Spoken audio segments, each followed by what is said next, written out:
Hi everyone, welcome back to my channel. Class 12 physics Panchamrit series के इस नए video lecture में आप सबका तहे दिल से स्वागत है।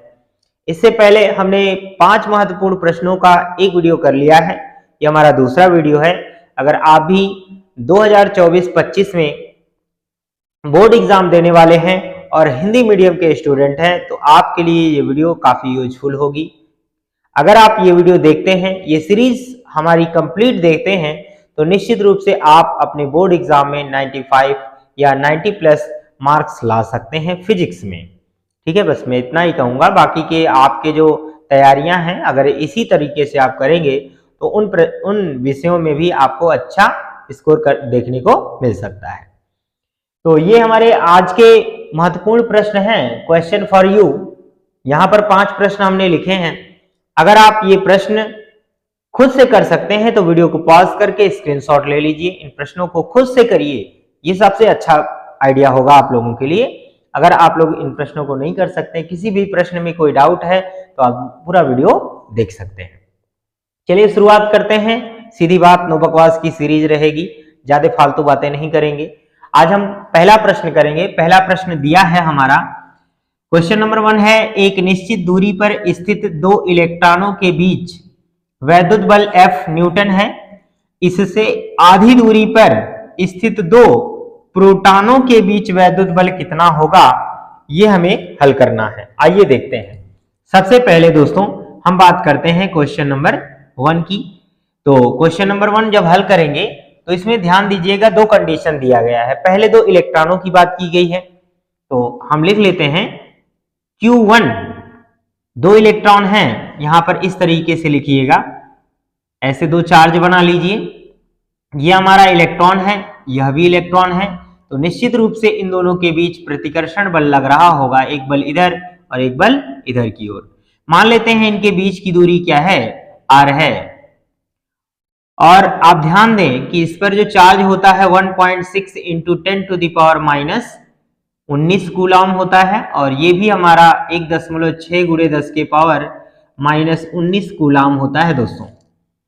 बस ये है कि इलेक्ट्रॉन है तो ये निगेटिव रहता है, इसकी प्रकृति निगेटिव होती है। और आपको एक बात और मैं बता दूं कि जब आप क्लास 12 फिजिक्स का ये चैप्टर नंबर 1 कर रहे हो तो जब कूलम का नियम लगाएं, बल निकालें, तो यहाँ पर माइनस चार्जेस को नहीं लिखना है। मतलब चार्ज के जो माइनस हैं उनको आपको शो नहीं करना है। तो सबसे पहले मान लेते हैं कि इलेक्ट्रॉनों के बीच लगने वाला बल क्या है, F1 है। तो F1 बराबर हम लिखेंगे K Q1 Q2 और अपान में होगा मित्रों R²। दूरी हमने वही लिया है। अब हम इसे और आगे हल करें। अगर ये दूरी R1 है तो हम ये R1 ले सकते हैं, यहाँ R1 का स्क्वायर हो जाएगा।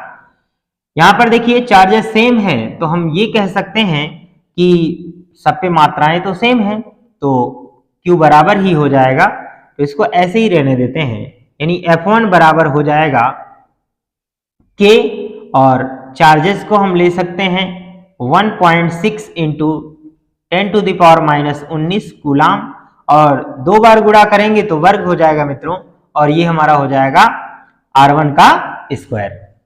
इस तरीके से आप इसे इक्वेशन नंबर 1 मानकर रखिएगा।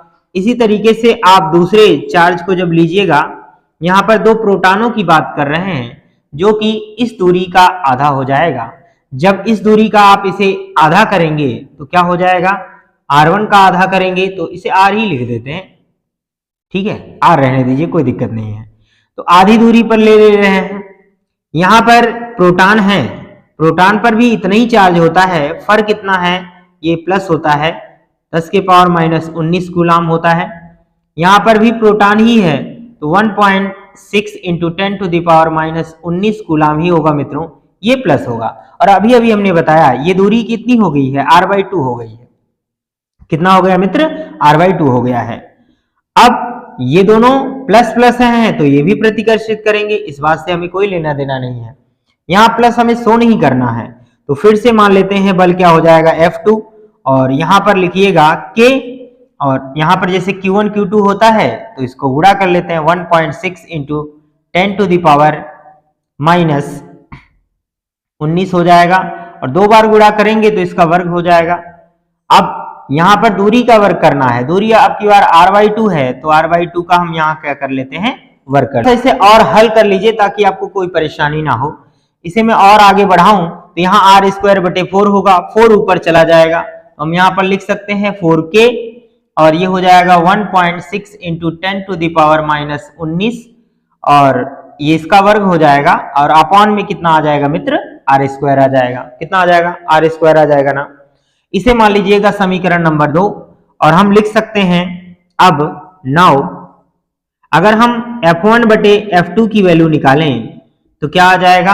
आप देखिए जब भाग दीजिएगा f1 में f2 का, तो इसमें से ये सारे पद कट जाएंगे मित्र।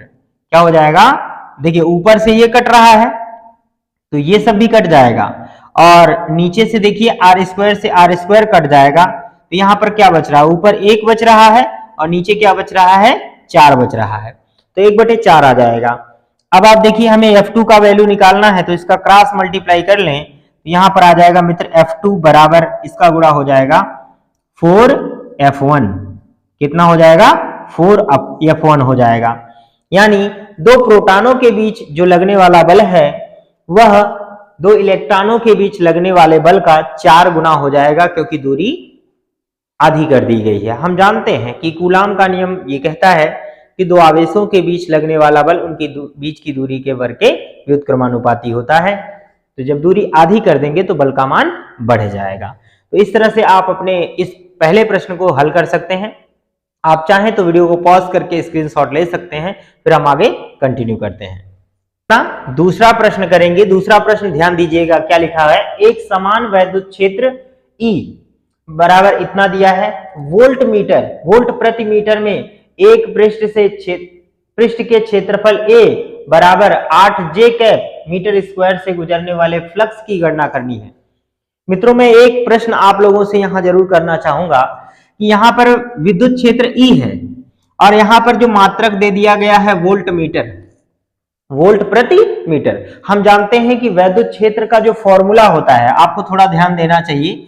मैं सभी बुद्धिमान विद्यार्थियों से पूछना चाहूंगा कि हम विद्युत क्षेत्र E बराबर तो जानते हैं F/Q0 होता है मित्र, तो यहां पर न्यूटन पर कूलाम होना चाहिए, पर यहां पर वोल्ट मीटर दिया गया, वोल्ट प्रति मीटर दिया गया। क्यों दिया गया है? मैं ऐसा जवाब चाहता हूं कि आप विद्युत क्षेत्र तथा वोल्ट यानी V में संबंध क्या होता है उस फार्मूले को लिखकर दिखाइए कमेंट सेक्शन में। देखता हूं कितने ऐसे विद्यार्थी हैं जो इन बातों को समझते हैं। जो यहां तक पहुंच जाएगा समझ लो उसको कोई समस्या नहीं है, समझ लीजिए वो गहराई से पढ़ाई कर रहा है। चलिए प्रश्न बड़ा आसान है, हम कर सकते हैं इसे। क्वेश्चन नंबर 2 हमारा कहता है कि विद्युत क्षेत्र इतना है, क्षेत्रफल इतना दिया है और उसी से गुजर रहा है, तो हमें फ्लक्स की गणना करनी है। तो हम जानते हैं चूंकि यहां पर दे दिया है, चूंकि हम जानते हैं कि फाई ई बराबर होता है E इंटू ए। यहां पर सदिश के रूप में है तो हम सदिश ही लिखेंगे। अगर ये डॉट प्रोडक्ट है, अगर कोण दिया होता तो हम इसे आगे भी बढ़ा लेते EA cos थीटा, तो वो तो हमें करना नहीं है, तो हम लिख लेते हैं फाई E बराबर यहां पर हो जाएगा मित्र, ये E की वैल्यू लिख लीजिएगा।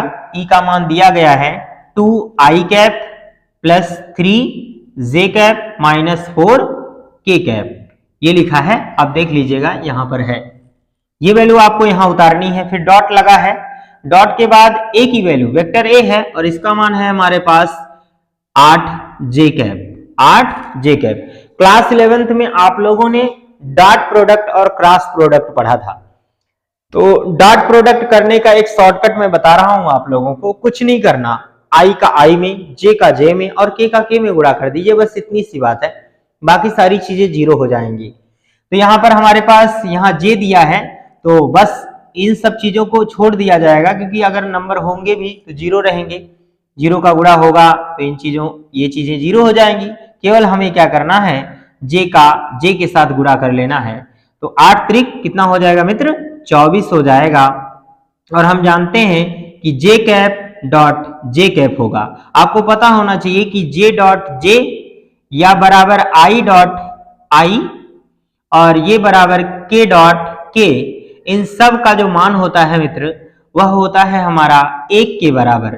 इसलिए जे डॉट जे बराबर भी 1 होगा, तो हम कह सकते हैं कि ये हमारा आ जाएगा 24, और ये फ्लक्स का मात्रक है, तो हमें बताना है कि फ्लक्स का मात्रक क्या हो जाएगा मित्र, न्यूटन मीटर स्क्वायर प्रति, यहां पर आ जाएगा मित्र कूलाम, क्योंकि हम जानते हैं कि इसका न्यूटन प्रति कूलाम होता है और इसका मीटर स्क्वायर है, तो ये अंश में है, तो न्यूटन मीटर स्क्वायर प्रति कूलाम हो जाएगा। इस प्रकार से आप इस प्रश्न को सॉल्व कर सकते हैं, काफी आसान है।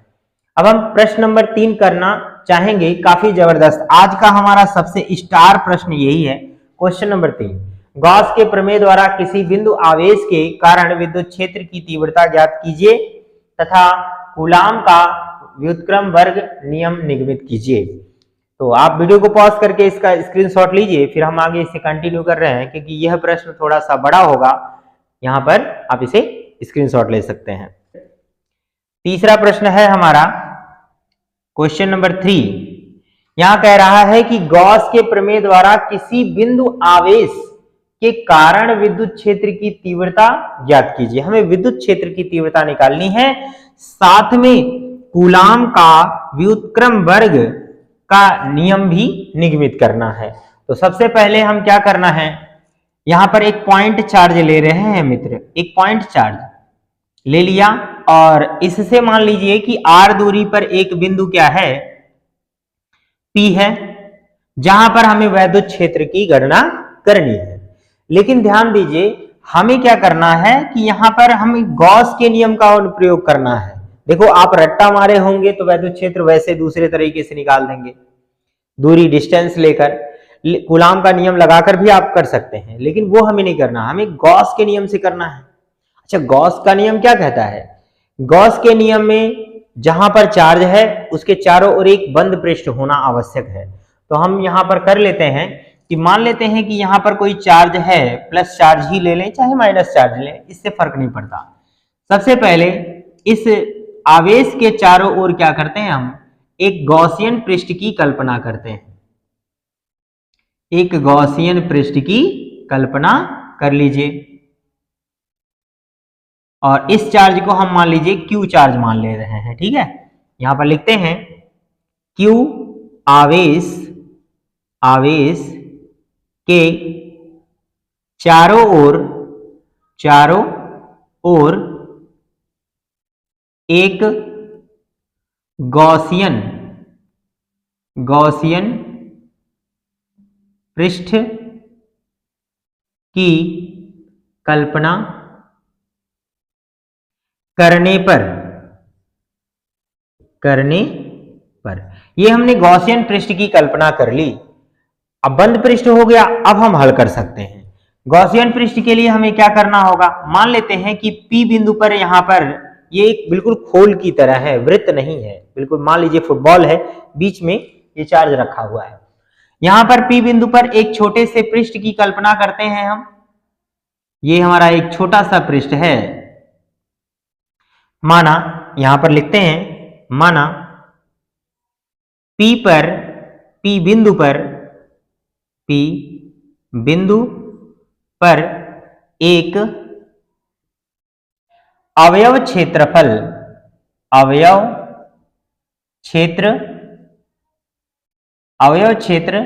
ds है। क्या है?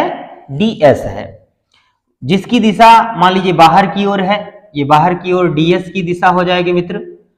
और जब यहां से चार्ज निकल रहे होंगे तो हर तरफ से ऐसे जुम्बा करके बाहर की तरफ, हर जगह, क्योंकि ये प्लस चार्ज है तो बाहर की तरफ निकल रहा होगा, अगर माइनस होता तो अंदर की तरफ आ रहा होता, हर तरफ निकल रहा होगा, इधर भी इधर भी इधर भी इधर भी, हर तरफ।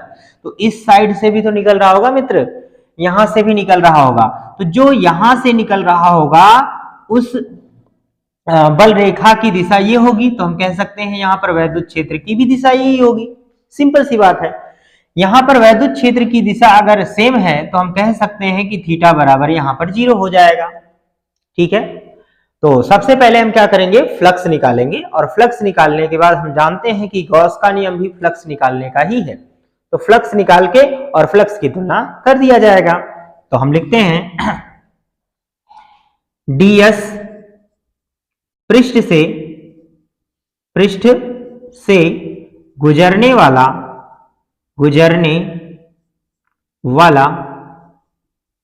फ्लक्स क्या हो जाएगा मित्र? फ्लक्स। अब छोटा पृष्ठ है तो थोड़े से फ्लक्स निकलेंगे, तो हम यहां पर लिखेंगे क्या? डी फाई ई बराबर यहां पर हो जाएगा वैद्युत क्षेत्र, हम जानते हैं ई ए कॉस थीटा। क्या हो जाएगा? ई ए नहीं करेंगे क्योंकि यहां पर क्षेत्रफल क्या है? डीएस। ई डीएस कॉस थीटा। थीटा की जगह पे क्या लिखेंगे मित्र? 0 अंश। तो हम कह सकते हैं कि यहां पर आ जाएगा डी फाई ई बराबर ई और यह हो जाएगा डीएस, क्योंकि cos 0 की वैल्यू कितनी होती है? cos 0 अंश बराबर कितना होता है? 1 के होता है। तो यहां पर इतना कर सकते हैं। अब हम लिखेंगे दोनों पक्षों का समाकलन करने पर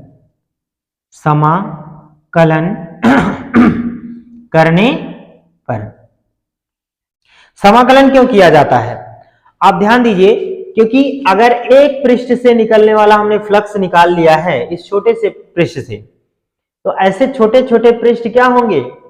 पूरे पृष्ठ पर फैले होंगे। आपने फुटबॉल देखा होगा तो उसपे ऐसे स्क्वायर या फिर अलग अलग आकार की आकृतियां बनी होती हैं।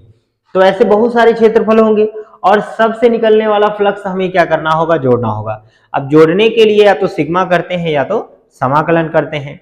क्योंकि यह कंटिन्यूअस पृष्ठ है इसलिए हम यहाँ पर समाकलन करेंगे। अगर डिस्क्रीट एलिमेंट होते हैं तो हम वहां जोड़ने के लिए सिग्मा का इस्तेमाल करते हैं। ये बात ध्यान रखिएगा, जो मैथ के स्टूडेंट होंगे उन्हें पता होगा। तो हम यहाँ इंटीग्रेशन करेंगे, इंटीग्रेशन डी फाई ई बराबर, यहाँ विद्युत क्षेत्र कांस्टेंट है तो ई बाहर आ जाएगा और इंटीग्रेशन हम यहाँ पर किसका करेंगे? डीएस का करेंगे।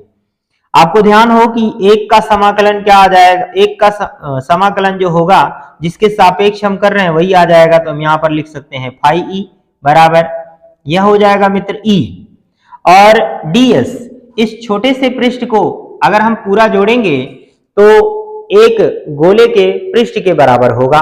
तो हम यहाँ कह सकते हैं कि गोले का जो पृष्ठ होता है वह होता है मित्र 4 पाई आर स्क्वायर होता है। यहाँ पर लिख लीजिएगा, चूंकि हम जानते हैं कि इंटीग्रेशन डीएस बराबर क्या होगा?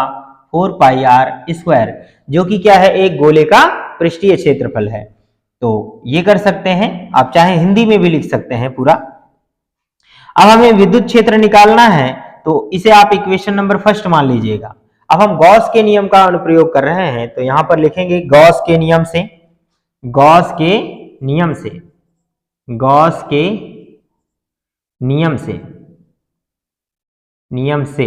गॉस का नियम कहता है कि फाई ई बराबर क्या होता है मित्र? Q अपॉन एप्सिलॉन नॉट, ये होता है। इसे इक्वेशन नंबर सेकंड मान लीजिएगा।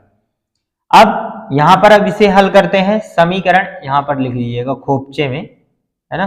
समीकरण 1 व 2 से दोनों ही फाई के बराबर हैं तो इधर भी बराबर हो जाएगा। तो हम इधर लिख सकते हैं E into 4 pi R square बराबर Q अपॉन एप्सिलॉन नॉट। अब हम इसको इधर भेज दें तो ये E बराबर आ जाएगा, इसको इधर करेंगे तो 1 बटे हो जाएगा 4 पाई, जो आर स्क्वायर है वो भी हर में है तो यहां पर एक बार लिख लेते हैं आर स्क्वायर और Q अपॉन एप्सिलॉन नॉट। हम इसे थोड़ा और एडजस्ट करके लिखें तो E बराबर आ जाएगा 1 बटे 4 पाई, एप्सिलॉन नॉट यहां कर दें और आर स्क्वायर यहां कर दें तो Q अपॉन आ जाएगा मित्र आर स्क्वायर। इस तरीके से हम एक पार्ट कर सकते हैं। पहला पार्ट क्या था हमारा?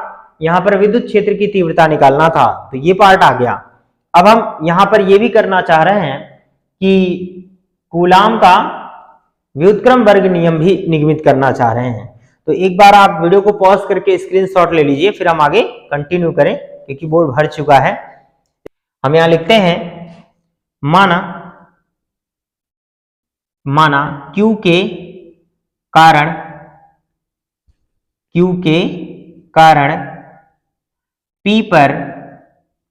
P बिंदु पर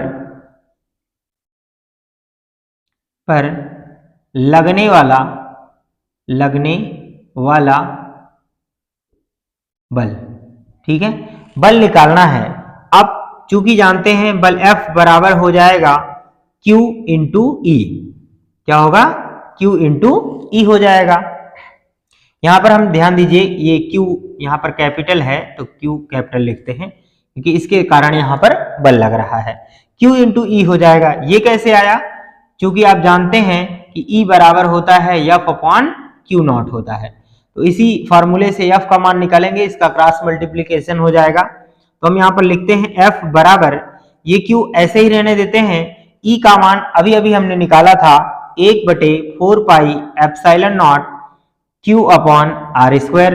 अब इसका यहाँ मल्टीप्लाई कर दें, F बराबर आ जाएगा 1/4 पाई एप्सिलॉन नॉट, यहाँ हो जाएगा Q और स्मॉल q अपॉन हो जाएगा आर स्क्वायर। आप इसे Q1 Q2 भी मान सकते हैं, दो आवेश हो गया। यही क्या है, कूलाम का नियम है। तो आप देखिए कूलाम का जो नियम है, कूलाम के नियम को व्युत्क्रम वर्ग का भी नियम कहते हैं, कंफ्यूज मत होइएगा, वही नियम है, बस हम क्या कर रहे हैं, इसे गॉस के नियम से ला रहे हैं घुमा करके, ठीक है। तो उम्मीद करता हूं कि आपको ये प्रश्न जरूर पसंद आया होगा। अगर पसंद आया है तो वीडियो को लाइक शेयर करते रहिएगा, और अगर इस चैनल से आपको हेल्प लेनी है तो चैनल को सब्सक्राइब करके जाइएगा। अब हम चौथा प्रश्न करेंगे, तब तक आप इसको पॉज करके स्क्रीनशॉट ले सकते हैं। दोस्तों अब हमारा चौथा प्रश्न है, कूलाम के नियम के अनुप्रयोग के लिए किन किन सीमाओं का पालन करना आवश्यक है। तो दोस्तों यहाँ पर इसका आंसर आप इस तरीके से लिखिएगा, कूलाम के नियम की सीमाएं।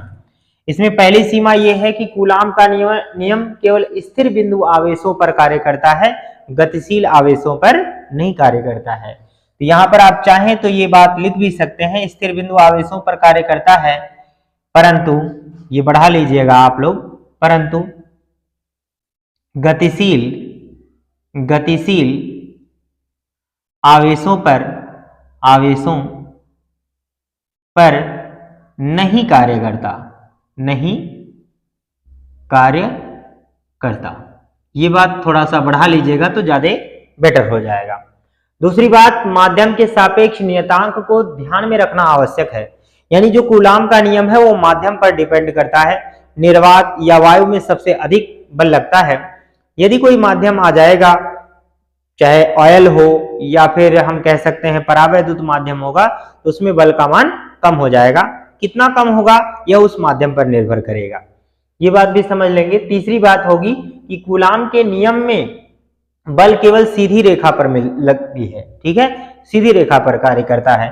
कहने का मतलब है कि चार्ज जहां जहां पर होंगे उनको जब मिलाएंगे तो इसी रेखा पर ही फोर्स लगेगा, चाहे वो प्रतिकर्षण बल हो या फिर आकर्षण बल हो, दोनों बातें ध्यान रखना है। तो इस प्रकार से आप इस प्रश्न का आंसर, चौथे प्रश्न का आंसर दे सकते हैं। इसके बाद पांचवा प्रश्न है हमारा, यदि किसी बिंदु पर विद्युत क्षेत्र का मान शून्य हो तो इसका क्या मतलब होता है। तो इसका आंसर आप कैसे देंगे, आइए समझते हैं।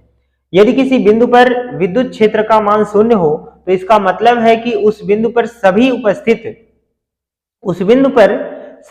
उपस्थित आवेशों द्वारा उत्पन्न वैद्युत क्षेत्र आपस में संतुलित है। दोस्तों संतुलित होगा, यानी जिस बिंदु पर हम वैद्युत क्षेत्र निकाल रहे हैं उस बिंदु पर लगने वाले सभी आवेशों के द्वारा जो बल है वो संतुलित है, चाहे मतलब विपरीत होंगे तो संतुलित हो जाएंगे। अब इसको आइए हम एग्जाम्पल के थ्रू समझते हैं। जैसे दो विपरीत आवेश वाले अगर कण हैं तब क्या होगा, यहां पर +Q1 है, यहां पर -Q2 है। दो विपरीत आवेश वाले कण हैं तो यहां पर वैद्युत क्षेत्र की तीव्रता कहां पर शून्य होगी, ये समझना बड़ी बात है। तो अगर यहां पर देखिए, जहां पर भी वैद्युत क्षेत्र की तीव्रता निकालते हैं मित्र, वहां पर हम क्या करते हैं, +Q0 ये हमारा क्या होता है, चूहे वाला चार्ज, टेस्ट चार्ज होता है। इस टेस्ट चार्ज की कल्पना कर लेते हैं। सोचो अगर हम यहां पर +Q0 की कल्पना कर लें, बीच में विद्युत क्षेत्र की तीव्रता अगर शून्य लेना हो, तो अगर यहां पर बीच में कहीं पर हमने +Q0 की कल्पना की तो ये प्लस आवेश इसको क्या करेगा, इधर की तरफ प्रतिकर्षित करेगा, और ये माइनस वाला इस प्लस वाले को क्या करेगा, आकर्षित करेगा।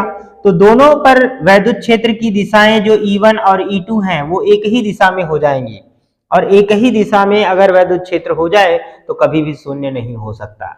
इसका अर्थ है कि जब विपरीत आवेश होंगे तो वैद्युत क्षेत्र का मान बीच में कहीं नहीं शून्य होगा, वो कहां होगा, इन दोनों आवेशों के बाहर होगा, दूर होगा, चाहे तो इधर होगा चाहे तो इधर होगा, दोनों तरफ, एक तरफ हो सकता है। तो अगर मैं वैसे जहां पर विद्युत क्षेत्र की तीव्रता निकालनी है, सपोज हम यहां पर निकालना चाहते हैं, तो यहां पर प्लस क्यू नॉट की कल्पना कर लेंगे। यह आवेश जो plus Q naught test charge है, इसका खुद का कोई वैद्युत क्षेत्र नहीं होता, ये बस केवल मान लिया जाता है बिंदु आवेश के रूप में।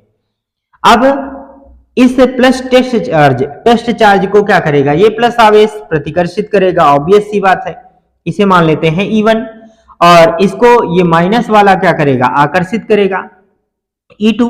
अब दोनों विपरीत दिशाएं हैं, जिस बिंदु पर यह E1 और E2 के मान बराबर हो जाएंगे वहीं पर वैद्युत क्षेत्र की तीव्रता का मान शून्य हो जाएगा। चाहे तो हम इधर ले सकते हैं या फिर इधर, दोनों तरफ हम कल्पना कर सकते हैं। बीच से इनके डिस्टेंस लेना, सॉरी यहां से हमें डिस्टेंस लेना होगा, ठीक है, इस तरह से कर सकते हैं। और दो समान आवेश वाले कण होंगे, जैसे अगर प्लस प्लस है या माइनस माइनस है, तब जो ये परीक्षण आवेश होगा वह इन दोनों आवेशों से बाहर नहीं होगा बल्कि इनके बीच में होगा। कैसे होगा, जैसे हम यहां पर कहीं पर ये प्लस क्यू नॉट की कल्पना कर लें, तो ये प्लस वाला क्या करेगा, इसको इधर की तरफ प्रतिकर्षित करेगा, जिसे हम E1 कह सकते हैं, और ये वाला इसको इधर की तरफ प्रतिकर्षित करेगा, E2। फिर से दिशाएं विपरीत हो जाएंगी, तो इसके बीच में इनके दोनों के परिमाण डिपेंड करते हैं कि परिमाण किसका ज्यादा है, जिसका ज्यादा होगा उधर से वो बल ज्यादा लगाएगा। तो इस तरह से कोई ना कोई ऐसा बिंदु होगा जहां पर वैद्युत क्षेत्र की तीव्रता बराबर हो जाएगी दोनों की, और वहीं पर विद्युत क्षेत्र का मान शून्य हो जाएगा। होगा तो इनके बीच में ही होगा जब समान आवेश होंगे। यही बात इस जगह पे भी लागू होती है। जैसे यहां पर प्लस क्यू नॉट की कल्पना करें तो ये माइनस वाला क्या करेगा, इसको इधर आकर्षित करेगा, यानी E1 इधर होगा, और इसको इधर आकर्षित करेगा, E2 इधर होगा। यहाँ पर देखिए अलग अलग दिशाएं हैं, तो फिर से विपरीत दिशाएं हो जाएंगी, तो निश्चित रूप से जो समान आवेश वाले कण होंगे तो वैद्युत क्षेत्र की तीव्रता का मान जो शून्य होगा वो कहां पर होगा, इनके बीच में होगा। दोस्तों ये बड़ी गहरी बात है, अगर आपको आंसर लिखना है तो इतने में काफी है, खत्म है। लेकिन अगर ये बात आप समझ लेते हैं तो आप बहुत अच्छे अच्छे सवाल भी कर पाएंगे, ठीक है, बढ़िया बढ़िया प्रश्न करेंगे। अभी हम ये थियोरेटिकल जो प्रश्न है उनको भी कर रहे हैं। उम्मीद करता हूं दोस्तों आपको ये सेशन पसंद आया होगा। यदि पसंद आ रहा हो तो आप वीडियो को लाइक, शेयर और चैनल को सब्सक्राइब करके जाइएगा। और यदि आपके भी कोई डाउट्स हैं किसी भी तरह के, चाहे परीक्षा से लेकर कोई भी डाउट हो, चाहे कोई प्रश्न का हो या फिर आपके कैरियर से रिलेटेड कोई परेशानी हो, या आप अपने परीक्षा को लेकर किसी भी तरीके की असमंजस महसूस करते हैं, तो आप कमेंट सेक्शन में वो प्रश्न पूछ सकते हैं। हम आपके उस प्रश्न का जवाब वीडियो के थ्रू देंगे। हमें अच्छा लगेगा आपके प्रश्न का जवाब देना भी, और कोशिश करेंगे कि आपके प्रश्न का जो जवाब हो वो बहुत ही बेहतर हो, आपकी परेशानी को भी हल कर दे। दोस्तों आपको ये वीडियो कैसा लगा हमें कमेंट सेक्शन में जरूर बताइएगा। मिलते हैं अगली वीडियो में एक और नए कंटेंट के साथ, जबरदस्त प्रश्नों की श्रृंखला के साथ। तब तक आप अपना ख्याल रखिए, स्वस्थ रहिए, मस्त रहिए। All the very best.